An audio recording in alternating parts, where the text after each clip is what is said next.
This chapter of Seven Deadly Sins. Pretty awesome. Zaratras, salute you. Owned it. This chapter, very simple. Very, very simple. The execution, the emotion was pretty good. And we get some also insight on the Ten Commandment demon. So Zaratras, he figured out another way, or he knew another way to purge Dreyfus. And he basically had to use his whole life essence in order for him to purge the demon out of him, to pull like an exorcist. He grabs a hold of his body, he does the purge, and it looks like Zaratras is dead. And I'm sure he's dead. If they bring him back, that's bullshit. Unless they put a pretty damn good explanation. But right now, he's dead. Good job, Zaratras. You sacrificed yourself to save your younger brother. Really admirable. Of course, a lot of people would do that for people who care, who they love. So we see this new demon that gets purged out of Dreyfus. And he's like a cool looking design that kind of reminds me of Doomsday from Batman vs. Superman without the mouth. Not the one from the comics though.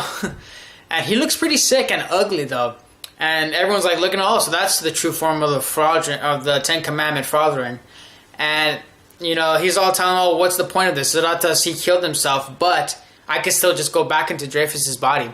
Hendrickson doesn't want him to do that, and he tells him, oh, the only reason why you were in Dreyfus's body in the first place is because you need to replenish your power hiding inside this guy's body after you got your ass owned by Meliodas. And Meliodas is now no longer around. Well, of course, we all know that Meliodas is actually, he's back on his feet, so I wonder if he's going to fight Dreyfus again.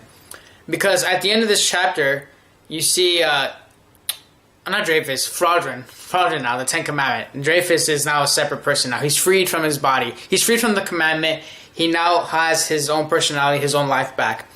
And towards the end of this chapter, you see Dreyfus attacking this Ten Commandment, and he wants to destroy this guy. He gets a good shot on him through like the chest, and he comes out through the other side of his body, and he does another huge ass attack. And I'm thinking, I was a little surprised that Dreyfus didn't have to like kind of replenish, or he didn't have to recover at all. Because a lot of times in any kind of manga, whenever you get something extracted from you, or there's an exorcist, your body seems sort of weak, or like down, and you need to replenish yourself for a couple of days. But nope, right away he goes into war mode. I guess it may be some adrenaline. That's probably the case here. But after this fight, he's probably gonna have to go rest his body.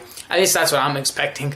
So that kind of surprised me. Now, here's the thing that's kind of interesting, was that when Dreyfus' son showed up, he says, "Father, Father," and the freaking demon responds. He's like, he actually mentions the kid's name, and he has like this like sad look, or this shocked look, and Dreyfus says, "Don't even mention his name."